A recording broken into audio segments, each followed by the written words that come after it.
Салям алейкум. Меня зовут Ленора Дюльбер, и мы на канале Crimean Tatars Club. Это новый проект студии Haradi News Production «Меркес». С 2014 года мы пережили все этапы принятия неизбежного, а наше политическое поле переживает новый цикл. Еще до запрета представительного органа крымских татар на нашем политическом поле появились такие организации, как Хрым, Хрым-Барлиги, культурные автономии.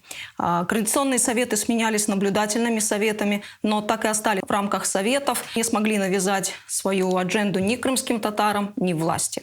Политическое подполье ведет себя чаще как арбитр. С одной стороны, оценивая происходящее, создает новые правила легитимности. С другой стороны, пытается найти новые формы присутствия, застряв между двумя дискурсами протеста и жизни.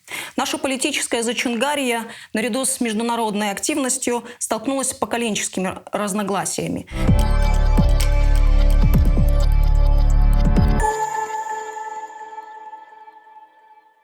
Я думаю, что сегодня мы можем быть не слишком скромны с Салиме Ханум, и, наверное, есть смысл поделиться тем нашим опытом, которым, и, собственно говоря, теми делами, которым мы занимались вот все то время, когда переживали те самые непростые изменения для Крыма, для крымских татар.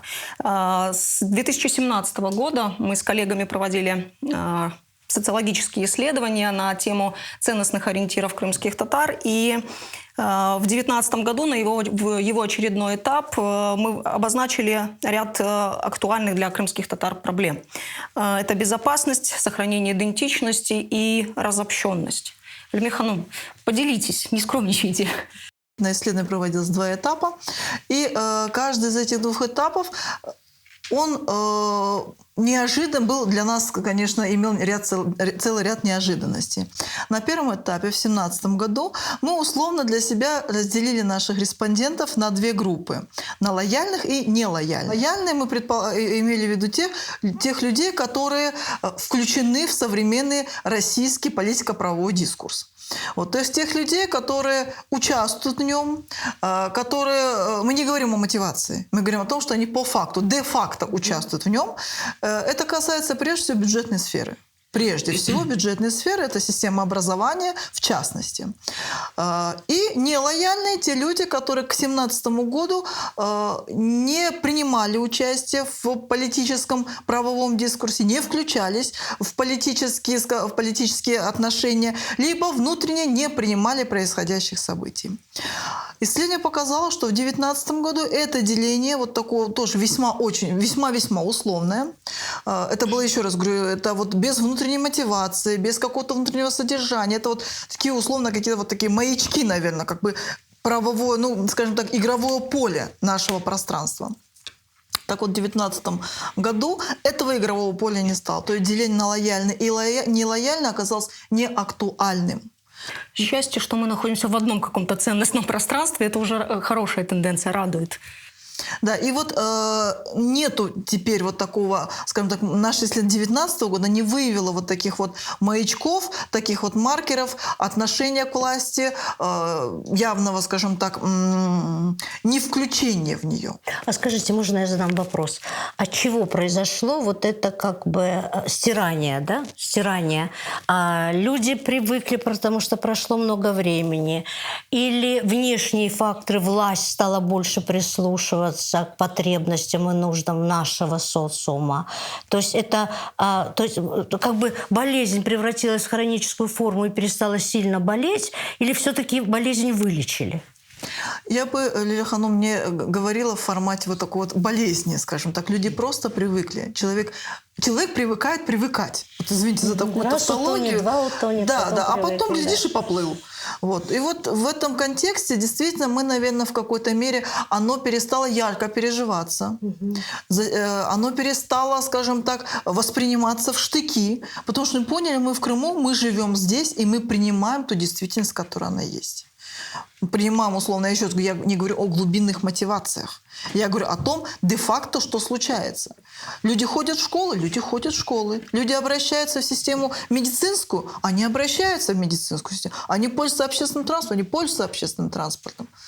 Они читают и смотрят СМИ в меньшей степени, но все равно включены в этот процесс. Это все равно, что, допустим, пользоваться деньгами. Я бы поспорила бы, но попозже.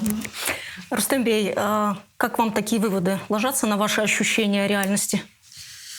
Я бы сказал так, что, прежде всего, я понимаю, что Алиме Ханум объяснила, но, в принципе, я сторонник того, что вот не делить на лояльных, нелояльных. Крымско-татарский народ, я считаю, что не должен включаться в борьбу, наверное, третьих сторон, я так это обозначу, да, потому что мы должны для себя определить, мы субъекты правоотношений или хотим ими быть, либо мы объекты правоотношений. А какую борьбу вы имеете в виду? Борьбу я имею в виду между, как вот было обозначено, теми, кто принял реалии 2014 года, теми, кто не принял. Да? Я думаю, что основная задача наша, как крымских татар, заключается не в этом, а в том, что мы хотим в итоге, что мы имели. Прежде всего, нужно глубоко осмыслить, что мы имели, что мы потеряли, к чему мы стремимся. Да? И если мы говорим о том, что до 1944 года мы имели государственность в той форме, в которой она была на тот момент, да, это была адекватная форма после 1783 года. Рустембей, прошу прощения, немножко перебью. Я так понимаю, что ваша главная мысль будет состоять в том, что есть необходимость восстанавливать то, что у нас было до 44-го. Насколько та форма адекватна сегодняшним реалиям и, собственно говоря, насколько она соответствует внутренним мироощущениям самих крымских татар? Совершенно верно. Именно об этом я буду говорить. Почему? Форма, она ж... Дело даже не в самой форме. Тогда форма была социалистического государства. Сегодня уже, естественно, время не стоит на месте. Мы уже говорим о более других институциях. Но сам факт того, что само содержание той республики, оно определялось как форма государственности. Это подразумевает наличие соответствующих политических государственных институтов. Это подразумевает влияние на все политические, экономические, культурные и иные процессы на территории, где проживает субъектообразующий народ. В итоге, в результате многолетней борьбы доказали, что все-таки репрессии были совершены по каким-то исключительно политическим мотивам, но не за что якобы народ где-то провинился в чем. Мы имеем на сегодняшний день целый ряд законодательных нормативно-правовых документов, которые, собственно говоря, де юре, они, в общем-то, не опровергают факта, да, несправедливости, факта... Ключевое слово «де юре», да. не «де-факто». Я тут больше, знаете, о чем? Я больше о нарративах, да, то есть вы говорили о борьбе, да, что крымские татары не должны участвовать вот в этом противоборстве, да, но, во-первых, 2014 год заставил всех определиться, да, с каким-то со своими предпочтениями, скажем так, а во-вторых, тот нарратив, с которым случился 2014 год, да, нарратив российский, он, собственно говоря, как-то немножко не учел, скажем так, крымско-татарских смыслов. Не кажется вам так? Я бы сказал несколько иначе. Вот я в продолжении того, что я уже начал говорить, когда я говорю, что мы не должны бороться за интересы третьих сторон, какими бы они ни были сейчас, я не определяю и не буду говорить о наименованиях этих сторон, я говорю о том, что мы должны бороться за себя и за свое будущее. Мне, как крымскому татарину, абсолютно не имеет для меня принципиального значения, что кто-то заявляет о нарушении своих интересов помимо наших интересов в Крыму. Да? Это право каждого. Мы говорим, да, что Крым – это наша родина, это наша историческая родина. Пребывая в местах насильственного выселения, крымские татары, я хочу напомнить, никогда не боролись за возвращение в какое-либо государство. Мы боролись за возвращение в Крым и восстановление своих прав непосредственно в Крыму. Вот это наша приоритетная задача, задача номер один. Поэтому сейчас быть в тисках и ставить себя под удар как народу либо с одной стороны, либо с другой стороны, я считаю, это неправильно. У нас есть человек, у которого опыт и, собственно говоря, участие в этнических институциях и оппонирование им, и вообще человек, который может критически оценить вот на расстоянии нашей, так скажем так, истории национального движения вот все те события, которые с нами произошли в 2014-м. Абдуршид Бей, учитывая вот всю нашу реальность, которая вот есть в Крыму, все риски, ограничения, что может предложить крымским татарам посткурултайный активизм? Ну, пока такой активности мы не особо наблюдаем. Просто замечено, что если, скажем, были какие-то проценты больше-меньше, одна сторона проукраинская, другая, скажем, пророссийская, такое заметно было в обществе, но теперь больше чувствуется настроение крымоцентристские.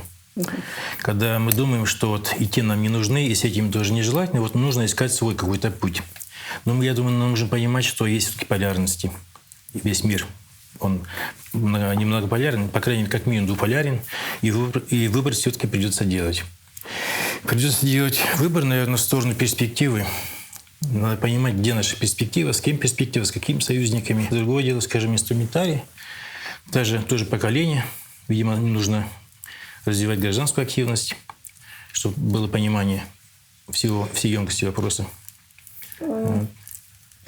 Интересная мысль, но вот я всегда говорю, что, ну, по крайней мере, у меня такие убеждения, что выбирать надо не, скажем так, не союзников по каким-то перспективам, а скорее, наверное, союзников по каким-то ценностным вот ориентирам, да, то есть я вот больше предпочитаю такой вариант. Я это имел в виду. То есть ценности, да, полярность не просто, скажем, там север-юг, понятно, но кроме того, скажем, какие ценности, к чему мы вообще стремимся, кто может быть нам, скажем, для настоящей перспективы быть союзником или, скажем, партнером, кто там на какой-то недолгий путь. И так или иначе выбирать придется, потому что вокруг нас очень много факторов. Очень много факторов. Со всеми этим нужно считаться и понимать. И относительно тех факторов нужно как-то выбирать свою тактику, есть нужная стратегию, наверное, нашего движения. Вот потом по, скажем, тем же вот наша субъектность или, скажем, объектом или субъектом, ну, мы факторы точно. До сих пор, в самом деле, непонятно, кто мы вот по... Это, но фактор мы точно, поэтому если бы не были фактором, то с нами не было бы столько бед, скажем, эти аресты, это, скажем, какие-то еще неприятности. И потом, я думаю, что кроме, как мы сами, скажем, как народ ценностей, ну, еще есть окружающая нас среда, в части, скажем, природы тоже. И, Только лишь природы? Ну, одно из. Поэтому по... Есть над чем подумать, да? Да. Лилия Ханум, я обращусь к вашему нежурналистскому опыту и задам такой вопрос. Когда мы говорим о сегодняшнем крымско-татарском пространстве, достаточно ли характеристики лояльности, нелояльности? И почему, когда мы каждый раз разбегаемся по каким-то политическим углам, машем абсолютно одинаковыми лозунгами, но при этом за критику изгоняют, но ее не адаптируют?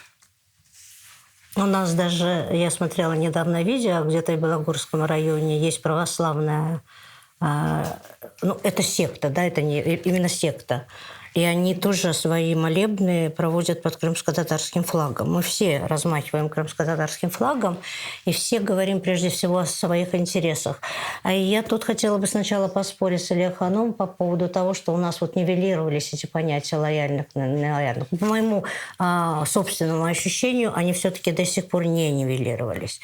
Да, люди привыкли, прошло уже 7 лет. Люди привыкли к тому тектоническому политическому сдвигу, да, который произошел с нашей реальностью. Мир вокруг нас изменился. Причем изменился таким образом, как будто мы в одночасье оказались просто на другой планете, где солнце другое светит, где на небосводе другое расположение звезд, где все поменялось. Да?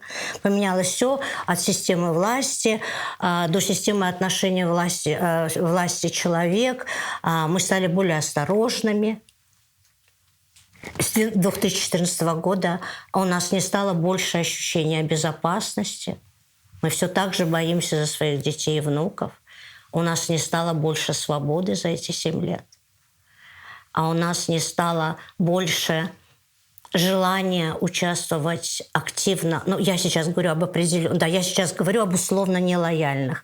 У них не стало больше потребности, да, может быть, желание было, но потребности участвовать в каких-то политических, просто в политике. Да, просто политическое участие. Да, просто политическое. И я думаю, что у нас никогда не было открытой борьбы между лояльными и нелояльными. Мы только мы на кухнях только так осуждали друг друга. А если использовать термины «политическая борьба», еще что-то, ее не было, да? Ее просто не было, нет. потому что у нас нет. Ну, ее не было как таковой, потому что в Крыму вообще нет площадок.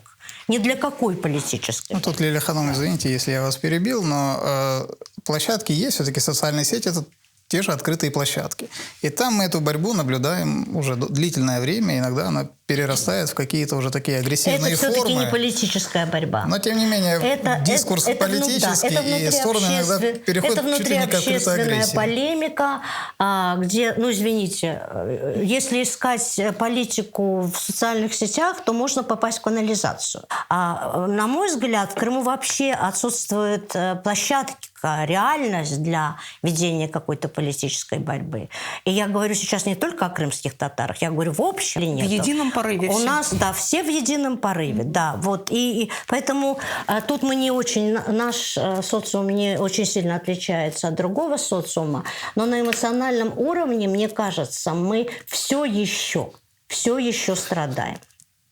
Мы все еще страдаем от отсутствия безопасности, от отсутствия свободы, от отсутствия свободных публичных, общественных площадок, где мы могли бы открыто, ничего не боясь и прежде всего не боясь за собственную безопасность, обсуждать проблемы, которые волнуют народ. Мы, чье единство привело нас из полувековой депортации на родину, вновь стали разделенным народом. И, к сожалению, и не только географически. И мы, к сожалению, с каждым годом все больше и больше растет между нами стена непонимания, между теми, кто остался в Крыму, и теми, кто покинул. И возможно, их теперь те условные группы, по которым вы вели социсследования, можно назвать теперь какими-то другими терминами, да, лояльными, нелояльными, смирившимися, не смирившимися. Я не знаю, учитывая кулинарную методику, там сварившиеся, недоваренные, можно как угодно говорить, но они все-таки еще, это разделение, мне кажется, присутствует. Думаю, что по поводу лояльности стоит подкорректировать. Я понимаю, когда осознанная лояльность. Осознанно сам выбрал, скажем, свое там поведение, не знаю, там отношения, это да, это понятно, когда лоялен. Но когда он, скажем, не лоялен, просто причислен к той группе, потому что ему деваться некуда. Ну, учитель, например. Это уже интерпретация. Поэтому это условно, это очень условно. Я бы, с вашего позволения, хотел бы дополнить Лилию Ханум, но Лилия Ханум говорит о том, что у нас нет открытых площадок, но есть политическая площадка в интернете, да, на которой я сам неоднократно принимал участие, и хочу сказать, что цензуры нет никакой там вообще. То есть каждый... А вы правильные темы там выбираете. Да, я бы не сказал. Я бы сказал, что там затрагиваются темы, которые так или иначе не совсем, скажем так, темы интересные и актуальные. Гладкие, да. Темы интересные и актуальные.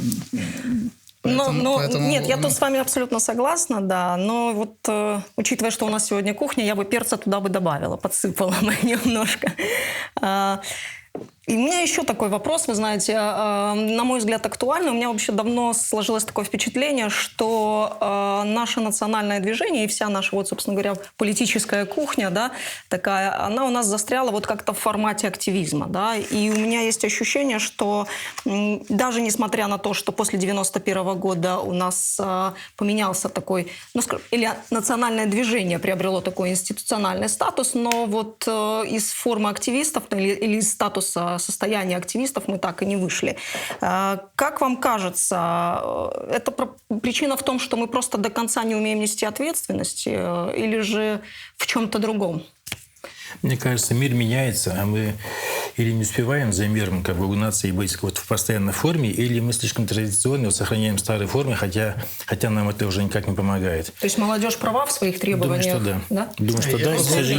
К сожалению, молодежь права, но она не воспринималась раньше. Да. Раз не воспринималась, то получился у нас разрыв между поколениями, скажем, остались, скажем, те, кто не совсем дееспособны точно, и те, которые могли быть полезны, но они оказались как бы не удел.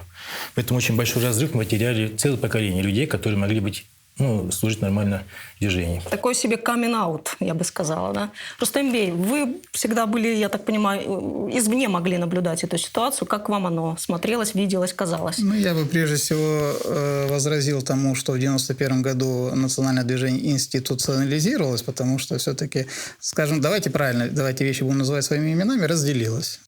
Сказать, что в целом народ в 100% своем соотношении это принял, тоже будет не совсем правильно. Но мы будем такие корректные. Я скажу, что все-таки политическая субъектность была у этих институций.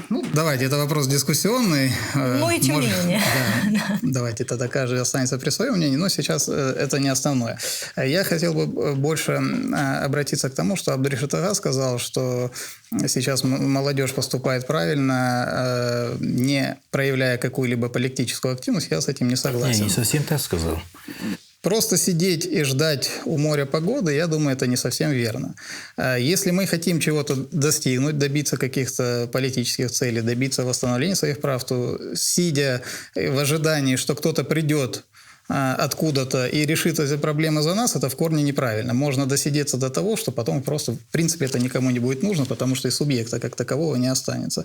Я говорю сейчас о том, что беспрерывно идут процессы ассимиляции, и если мы будем постоянно находиться в режиме ожидания и выжидать чего-то, то мы, соответственно, потерпим исключительно крах. Поэтому те формы национального движения, которые были и в советское время, чем они не актуальны сегодня?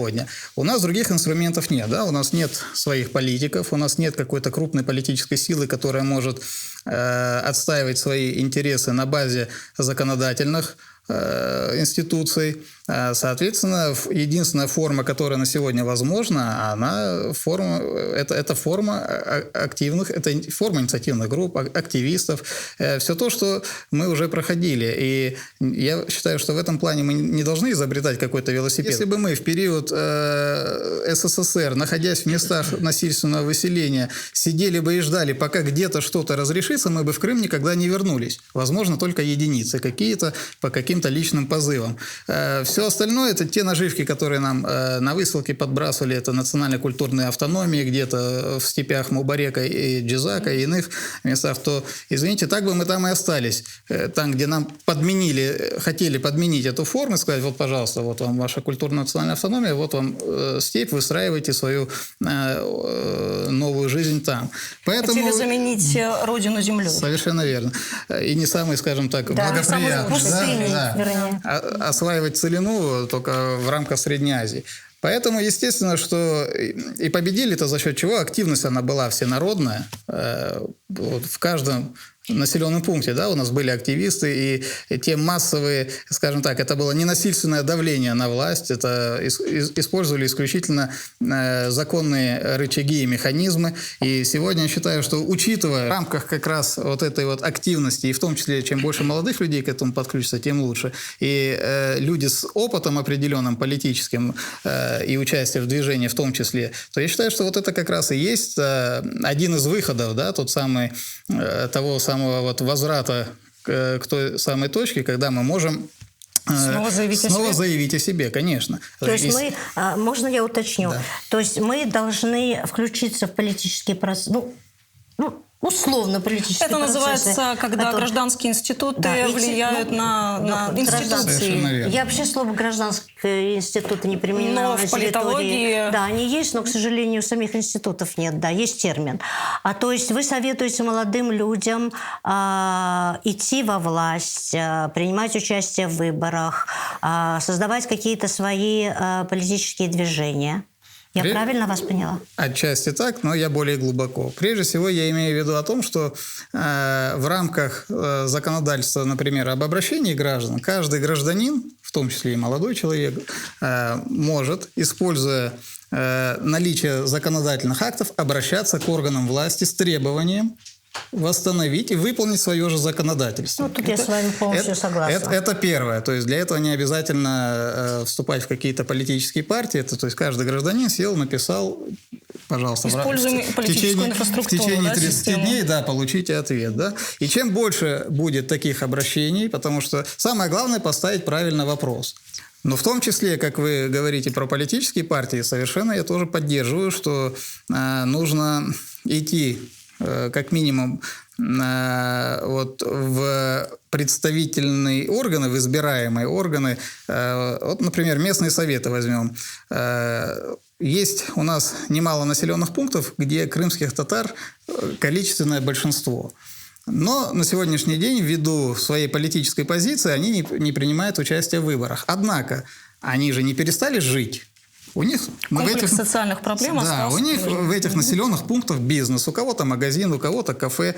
Куда они идут для того, чтобы получить разрешение на что-то? Они идут в органы власти. Но когда они приходят, и там нет людей, которые бы их поняли и разделили их позицию, их боль или их чаяния какие-то, к кому они должны обращаться? Потом мы возвращаемся к тому, что все всем недовольны. Поэтому У меня я говорю, встречный вопрос, Рустам Бей, даже уточняющий. Можно ли назвать какую-то политическую партию, объединение предвыборное, блок, там, я не знаю, еще что-то, которые бы включали в свои программные какие-то документы тот комплекс проблем или тот комплекс политических требований, которые выставляют крымские татары? дело в том, что ни одна политическая сила сама по себе в свою программу этого не включит. Окей, если я приду в партию «Единая Россия» и скажу, вот я Ленора Дюльберова, я хочу стать депутатом какого-то городского совета, у меня есть вот такие предложения и вот такие вот политические позиции. Есть ли возможность, вероятность того, что я буду принята в члены партии и... Тяжело это представить, но тем не менее. И, ну, скажем так, как там праймерис проходит и так далее, да, то есть и я смогу вот выдвигаться, моя кандидатура будет поддержана этой политической силой. И после того, как выберешься, могу ли я заниматься этими вопросами? Если вы придете в Единую Россию. Если вы придете не в Единую Россию, то большой вопрос. Вы думаете, то есть я приду с требованием изменения, сохранения топонимики или восстановления топонимики? Да, к примеру. К примеру, да. И есть такая вероятность? Увеличение крымско-татарских школ, к Давайте примеру. так, если вы придете просто туда, как Ленора Дюльбер, возможно, у вас ничего не получится. Тут мы опять снова-таки возвращаемся к вопросу политической активности. Если территориальная громада этого органа местного самоуправления, этого, скажем так, населенного пункта. То есть я опять должна к народу идти. Совершенно верно. Почему я и говорю, что мы зря пытаемся отказаться от старых форм борьбы. Вы, предположим, условно населенный пункт из 100 человек. Проживает 100 человек. Из них 80 крымские татары. Вы собрались у себя в населенном пункте, обговорили, нужен ли нам депутатский корпус в этом сельском поселении. Да, нужен. Дальше эти 80 человек определили, кого бы они хотели видеть, ну, из самых, скажем так, честных, порядочных, активных. И внезапно появляюсь я. Не обязательно. Ну, может быть, с топонимикой. Для условно нелояльных само участие в электоральных процессах, оно как бы противоречит их внутренним убеждениям. Возможно. Но, опять-таки, я возвращаюсь к тому, что жить мы не перестали. Мы же не перестали есть. Бизнесом никто не перестал заниматься. Я знаю, многие бизнесмены увеличили свои капиталы вне зависимости от их политической позиции. Да? Они же не перестали заниматься бизнесом только потому, что они политически не восприняли ситуацию 2014 года. Нет, так давайте же тогда мы будем последовательны и будем во всем тогда... Политика – это точно такой же, давайте назовем его бизнесом. Да? То есть, если вы хотите на определенной территории иметь какие-то права... Проблема в том, что она стала бизнесом. Вот я говорю о параллелях. Я не просто сравниваю, что политику и бизнес, я говорю о параллелях. То есть, если мы хотим добиться какого-то результата, мы должны быть вот в этом именно активны. Что бы это ни было. Пусть это будет бизнес, пусть это будет культура, пусть это будет политика. Я сделаю два вывода. В любом случае, вы настаиваете на том, что для крымских татар сегодня действенным политическим инструментом будет все-таки вот борьба в формате вот того опыта, который у нас уже был. Совершенно верно. Это одно. А второй вывод... В рамках закона, естественно, не насильственная политическая борьба. Да. Вы видите, возможность разрешения каких-то наших проблем в контексте там, участия вот, в политической жизни. Я считаю, я твердо убежден, что под лежачий камень вода не течет. Если мы чего-то хотим добиться, мы что-то должны делать. Поэтому мы должны... Главное, чтобы вода была. Совершенно верно. Главное, чтобы вода была. Камней лежачих достаточно. Достаточно. Мы сейчас говорим, по крайней мере, актуально вот для нашей сейчас дискуссии, это общие национальные интересы. Мы хотим нормального функционирования родного языка. Мы хотим, чтобы у нас не было препятствий для того, чтобы дети в школе изучали родной язык. По законодательству их нет, но на деле мы знаем на практике. Шантаж, обман, уговоры и так далее. И это, по сути дела, нерешимо. Мы можем говорить о восстановлении государственности, хотя, мне кажется, в том социуме, той реальности, в которой мы живем, это вот разговор на тему «И на Марсе будут яблоки цвести». Но, тем не менее, мы должны об этом говорить для того, чтобы эту тему постоянно держать горячей, да, в обществе. То есть давайте думать, как нам решать общенациональные интересы. Так, вот тут Я все-таки хочу передать слово специалисту, политологу. У нас тут все-таки есть. Да, человек знает, как работают институции. Лилия Ханум, вот вы со мной не соглашаетесь, я с вами соглашусь. Откровенно соглашаюсь. Это хорошее поведение, да. Вот вы правильно обозначаете, но мне в этом контексте того, что говорит, того, что говорил Рустембей, мне кажется важным, я немножко, возможно, романтизирую проблему, да, важна проблема интеллектуальной элиты. То есть кто формирует повестку дня сейчас? И качество этой элиты, возможности этой элиты, поле, в котором действует эта элита. Способность к консенсусу. Да, возможность ее развития, видение ее будущего развития. И очень важно, то, о чем ни один не говорит у нас никогда, вопрос ответственности. Вопрос социальной ответственности, вопрос политической ответственности. Пока не будет института, не с кого спросить и некому задать вопрос ответственности. Тут уже технологичность, да. То есть обычно это технология управления. Проблема решается путем институционализации. То есть создаются институты, которые являются стороной диалога. Эту теорию управления конфликтом Карл Митчелл предложил в 30-е годы. Вот эту теорию, то есть мы институционализируем, то есть мы видим, с кем мы говорим, кто принимает решения, кто диктует, вернее, предлагает развитие и кто несет за это ответственность.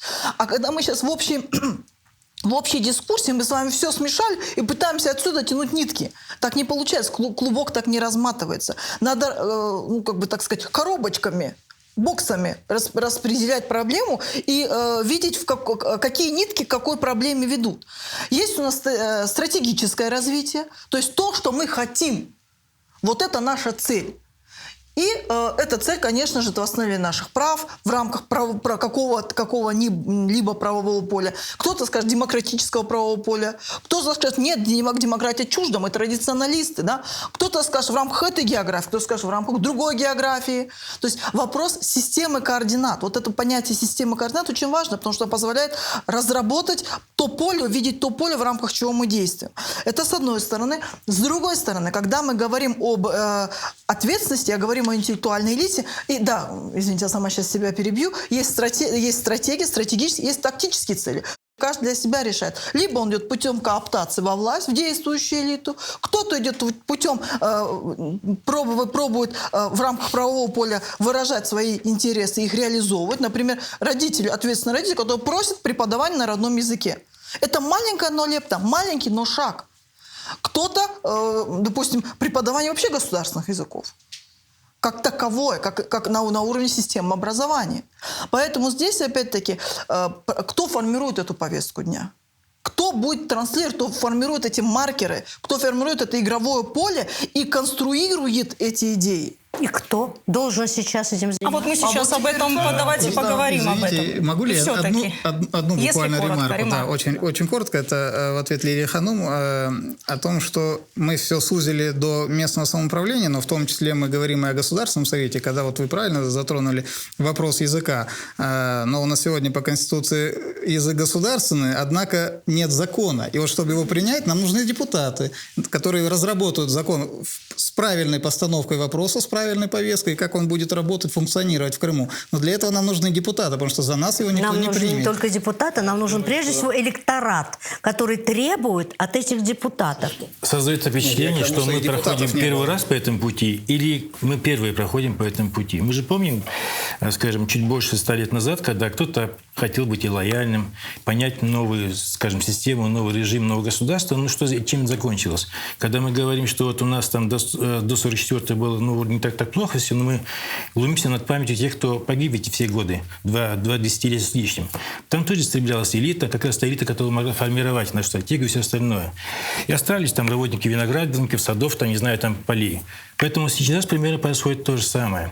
Если мы захотим создавать площадки, не знаю, там клубы, что угодно, это не будет дозволено. Будет одна политика, Но надо пытаться, что мы и делаем. Пытаться нужно, да. Пытаться нужно, но будем экспериментировать. Это все на уровне экспериментов, скажем. Чем закончится программа, не скажем то, что не дозволено, как крамольно, не крамольно. Поэтому мы не первые. Поэтому мы возвращаемся все-таки к вопросу об игровом Да. поле. Нет, все-таки к вопросу об игровом поле. Для меня кажется, это принципиальный вопрос. Почему? Потому что люди должны понимать, да, где это поле заканчивается, где офсайд, если я там правильно использую футбольную терминологию, да, где какие границы. Да? И вот я бы все-таки хотела поговорить о красных линиях, крымско-татарских красных линиях.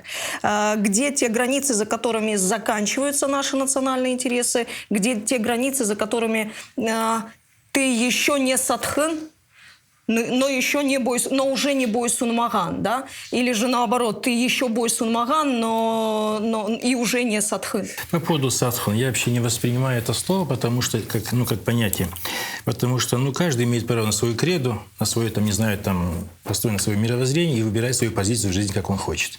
Другое дело, скажем, какая мера ответственности и к чему он То готов. есть долой моральные оценки? Нет, это не к исключительно оценкам. политическая. Не совсем к оценкам, потому что, скажем, если он кому-то обязан, да. Если он кому-то, скажем, присягал, тоже да. Но когда, скажем, он как-то себя чувствует, по-своему свободным и при этом решил так жить. Вот. Но другое дело, скажем, готов ли он к каким-то вещам соответственно своей позиции. Поэтому И я почему еще к этому слишком много... Но если мы, скажем, позволили себе вот такие вот вещи определять, а нет критериев. О чем я Да, говорю? нет критериев, Я про те потом самые каждый, кому красные хочется, линии. будет обзывать садханом соседа, который, скажем, забор не так подвинул. Ярлыки у нас это легко будет навешивать. отместку что угодно. Поэтому нет критериев. Раз нет, я считаю, пока не стоит так формулировать строго. Вот когда будут критерии, по которым мы знаем, кто определен, скажем, какие рамки, это другое дело. Вот. А насчет красной линии. Да. Думаю, что границы наших интересов могут быть неограничены.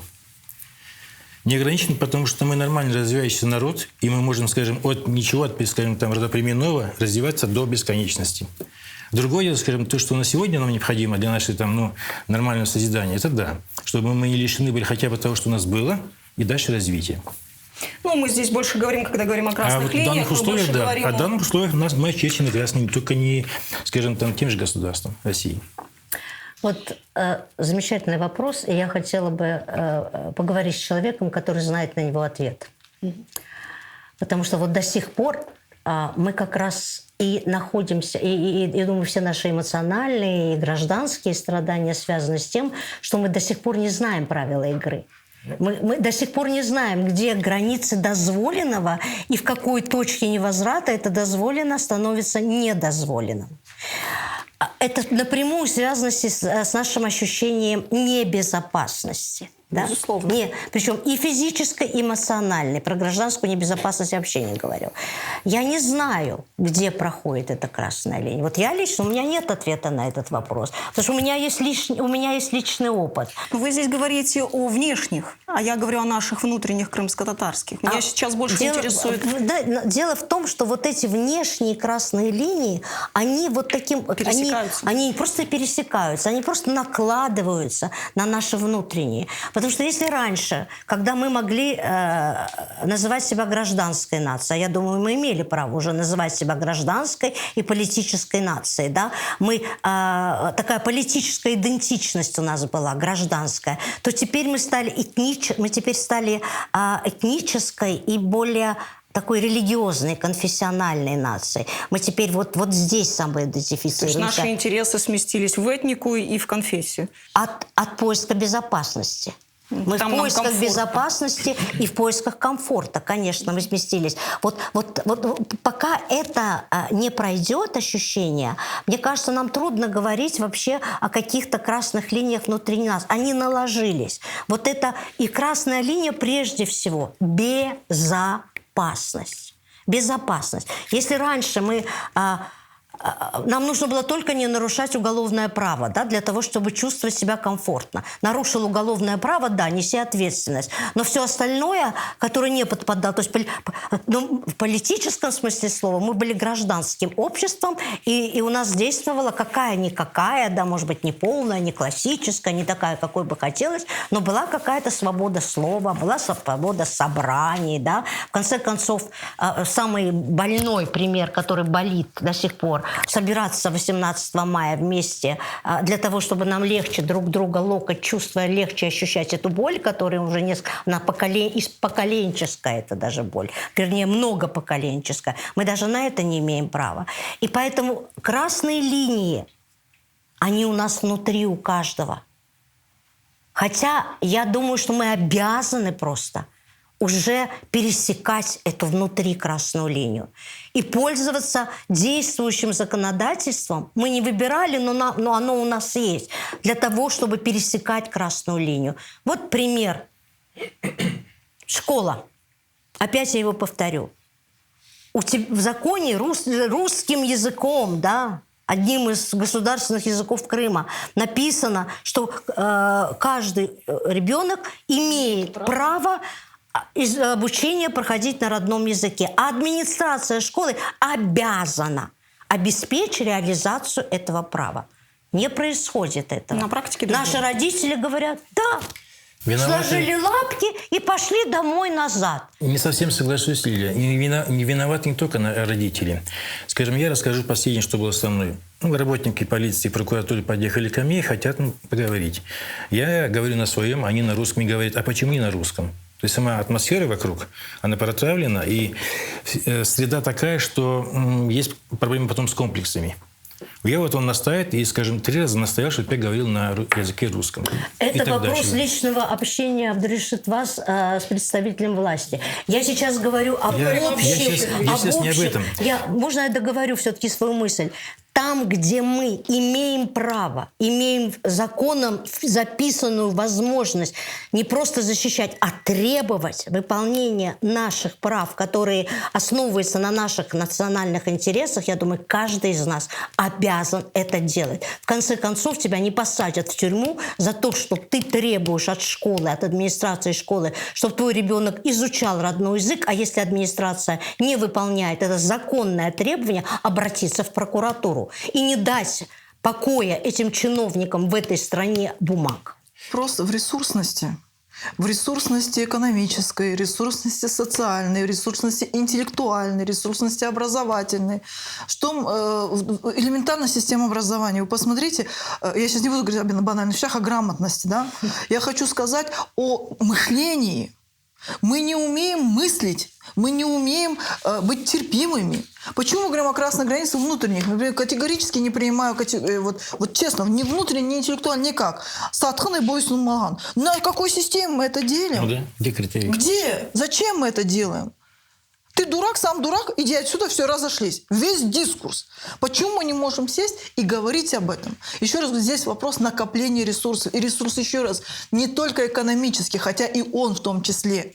Ресурс, который влияет и формирует повестку дня. Ресурс, который дает нам какие-то, еще раз, такие маркеры, поля, ради которых мы живем.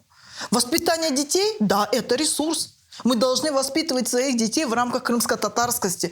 Классная категория, которую один из наших респондентов предложил. И категория крымско-татарской закрывает с собой, мне кажется, буквально все. Понимание будущего, понимание воспитания, понимание семьи, понимание религии, роли языка. То есть вот это воспитание крымско-татарскости – это наш ресурс. То есть, опять-таки, в контексте, сущности, крымско-татарское очень хорошее слово «темелек».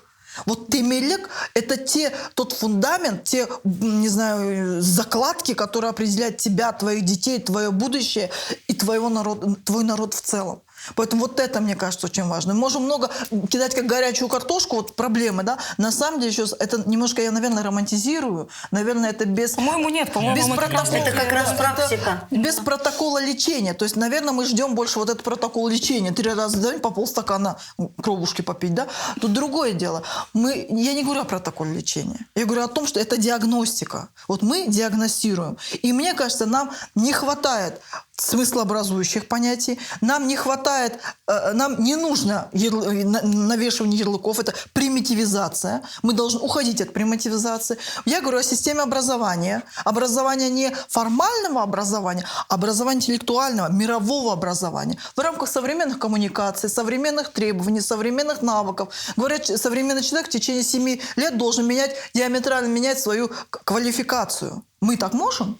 Кто из нас может сказать, вот я могу. Я вот недавно задумалась, а что я еще умею, кроме как преподавать и немножко руководить? Еще вопрос. Вот. Наверное, больше ничего не умею. И я себя на этом поймала. И это плохо.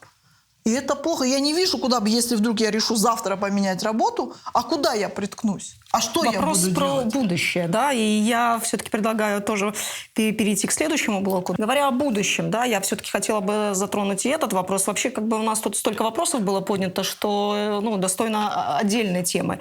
Говоря о будущем, какое оно для нас может быть? Мы очень много и часто говорим про насущное, мы очень много и часто говорим про прошлое, но вот не моделируем абсолютно наш завтрашний день. Если моделируем, то какими-то, абсолютно голубых мечтах каких-то, но достаточно неосязаемые какие-то смыслы. Когда засвечет миндаль, да? Прекрасное, Мне понравилась эта ваша терминология. прекрасное выражение, да, но это все-таки вот не то, что вот дает какой-то импульс для... Это воодушевляет, но не план действий. Рустем Бей, я все-таки продолжу с вами этот разговор. Да? В одном из своих интервью вы говорили, что перспективы у крымских татар возможны только тогда, когда будут реализован весь пакет нормативно-правовых обязательств государства перед крымскими татарами. Судя по динамике в 7 лет, перспектив у нас нет. Верно, потому что не реализовано ничего. Соответственно, как мы можем говорить... То есть варианта сегодня 2, да? Вот вы говорите, что нас ждет. Варианта 2. Либо нас ждет полная ассимиляция, да, это естественный исторический процесс, когда ты не обладаешь полной степенью политической субъектности. Либо нас ждет прекрасное будущее. Я верю как раз во второй вариант. Но теперь мы возвращаемся к вопросу, что для этого нужно делать. А это как раз мы возвращаемся к началу передачи, проявлению активности, в том числе и политической. Можно не обязательно, я же говорю, кто вот в какой степени может в этом участвовать. Параллельно у нас процессы идут. Параллельно у нас культура худо-бедно, скажем, где-то даже хорошо, в части того, что мастера появились, кто-то перенимает опыт. Это наша заслуга исключительно. Да, исключительно. Не благодаря, а вопреки. Да. Совершенно верно. А почему бы нам не благодаря, вопреки и благодаря нашей же активности, но только уже всенародной, да, как на имеющемся опыте, не продолжить вот в том же русле, в котором мы боролись раньше. Да? Смотрите, мы все сидим в социальных сетях, и я недавно была свидетелем разыгравшейся трагедии, можно сказать. Один депутат городского совета позволил себе побороться за право крымских татар быть представленными, кадровое право крымских татар. Это закончилось трагедией? Да, его назвали экстремистом. Нет, его не назвали экстремистом, не надо. Его не назвали экстремистом. Предположили, что такое может быть. Вот как только крымские татары начинают бороться, сразу же вот вокруг возникает какая-то вот атмосфера недоверия и такая ревизия на право быть вот услышанными, на право, собственно говоря, борьбы. Как вы... давайте так. Давайте, с этой реальностью, когда к вопросу об экстремизме, если бы мы это увидели со стороны власти, что кто-то его в этом обвинил, это одно. А то, что когда безымянные лица в социальных сетях... Это дискурс, он создает атмосферу. Смысл в чем? В том, что когда такая мысль вносится, она вносится с разными целями. Есть момент, когда мы можем, понимаете, мы дискредитируем эту идею. Когда речь идет в данном случае о глобальной стратегической цели включения представительства интересов, мы же не рассуждаем о представительстве интересов, допустим, на законодательном уровне, как это, допустим, на Кипре, как это в ЮАР с трехпалатным парламентом, в конце концов, да, или с законодательно обоснованным представителем. Если президент грек на Кипре, то премьер-министр будет турок. Это на законодательном уровне так. Мы не говорим даже о законе. Этот человек не говорил о законе. Он сказал, он поставил вопрос. Он обозначил проблему. И ее уже предпринимает попытку, знаете, дискредитировать, обесценить. Вот обесценивание очень плохая черта нашего крымско-татарского дискурса. Что мы не начинаем? Мы начинаем с обесценивания. Сказку сняли, да? Это сделать, ерунда. Вот это вот обесценивание, как на уровне индивида, обесценивание чужого труда, чужих мыслей. Но это было мнение. Этот пазлик забился, этот гвоздик закрылся. Это, возможно, экстремизм. Эту идею могут развить. Ее пока бросили как удочку. При соответствующей политической конъюнктуре. Клюнуть, не клюнуть. Ее могут разыграть, развернуть и сказать, да, это экстремизм. А к чему приведет представительство? И так далее, и так далее. То есть любое, что рождается в дискурсе, это влияет на повестку дня. Давайте посмотрим раз мы уже так остановились серьезно на этой дискуссии, давайте посмотрим на дискуссию с другой стороны. Она вообще была бы такой бурной в другой политической атмосфере? Нет. Вопрос представительства, эффективного представительства крымских татар у власти бытует на этой территории с разными политическими пространствами на этой территории с начала 90-х годов. Мы всегда говорили об эффективном представительстве крымских татар. И он стал обычным. Это была даже не общественная дискуссия, это как обязательный элемент. Обязательный элемент, как дважды 2 – 4. Сейчас эта бурная дискуссия развернулась в той связи, что у нас все еще действует вот эта красная линия Сатхан и Бойсун-Маган. Потому что Бойсун-Маган не переносит самой идеи, что кто-то идет, не просто идет во власть, а даже еще причитает, почему нас так мало в этой власти. Да? Вот так воспринимается это. Изменилось отношение к этому вопросу. Теперь у нас появилась новая вот эта красная линия. И самое неприятное в этом, что этим обязательно воспользуются те, кто не хочет. Не представительство там крымских татар во власть, а кто вообще не хочет, чтобы мы как-то влияли на ситуацию в Крыму, чтобы мы имели свой голос в Крыму. Они обязательно этим воспользуются. Вы хотите сказать, что мы дали повод? Мы всегда даем повод. Это нормально. Мы нормальное современное общество. Мы не стадо баранов, где там кто-то главный козел, потому что козлы баранами руководят, крикнул, все идем туда, и все взяли вещмешок через плечо, и через 15 минут вот на той горе. Нет, мы всегда спорим, мы всегда что-то доказываем. Это все нормально. Процесс. И дискуссия бы это не воспринималась с нами так болезненно, если бы не изменилось отношение. А весь вопрос в том, на мой взгляд, большая часть крымских татар против участия нас во власти. На мой взгляд. Я бы вот здесь остановилась бы и сделала такой дисклеймер. То есть против участия в политических процессах? Нет, во власти. Во власти. Власть это часть, это самая главная часть, да, но тем не менее это часть. Для меня политика и есть и в другом. Для меня родной язык – это политика. Для меня защита моего права, личного, гражданского права как личности – это тоже политика. Для меня права женщин в семье – это тоже политика. У политики и политической активности огромное количество граней, которые дают нам возможность опять стать гражданской нацией. Можно начать с защиты своих индивидуальных прав. А потом будем идти степ-бай-степ. Вперед. Я бы здесь дисклеймер такой вставила, исходя из нашего исследования, опять же, да, что здесь вопрос участия во власти, он напрямую связан с доверием к власти. Конечно. Да? У нас это вопрос, извините, естественно, да. корнями идет 300 как сказал лет назад один из наших началось, респондентов, у нас генетическое неприятие и недоверие к этой власти, поэтому, может быть, отсюда она такая актуальная, эта проблема, и поэтому для нас это вопрос не садхын или не садхын, да? Для нас это вопрос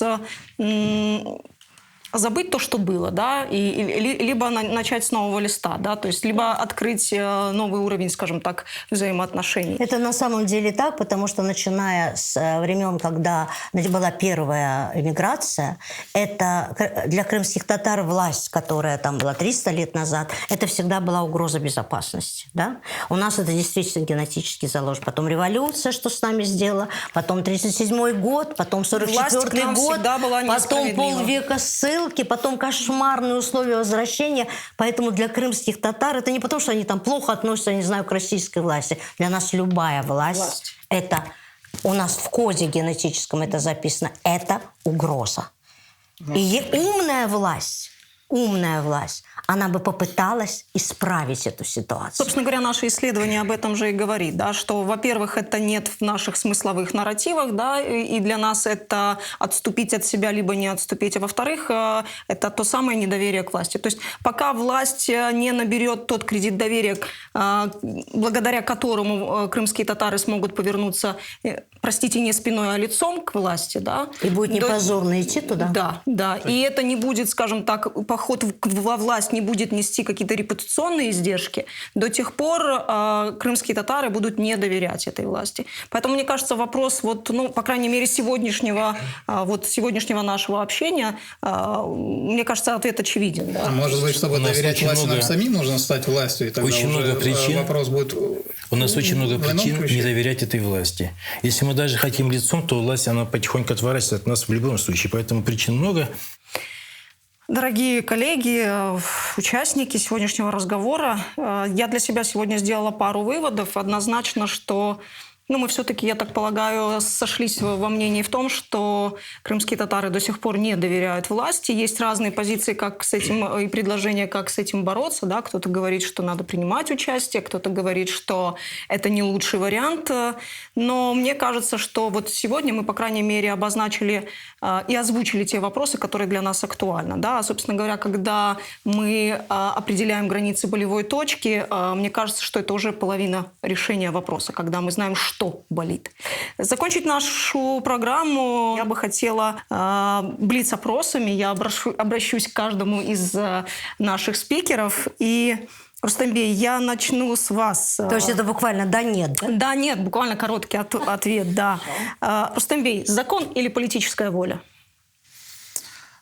Политическая воля, основанная на законе. О, как. Лиля Ханум, держитесь. АТР или Краймиан Татарс Клаб? Нету ответа. Абдуришид Бей, крымский татарин или крымский мусульманин? Это отождествление, мне кажется, одно и то же. Алиме Ханум, патриотизм или ответственность? Ответственность. Ответственность, которая потом даст понимание патриотизму. Чохсагунус, мы ждем вас на нашей следующей встрече. Оставайтесь с нами. Это был проект «Меркес».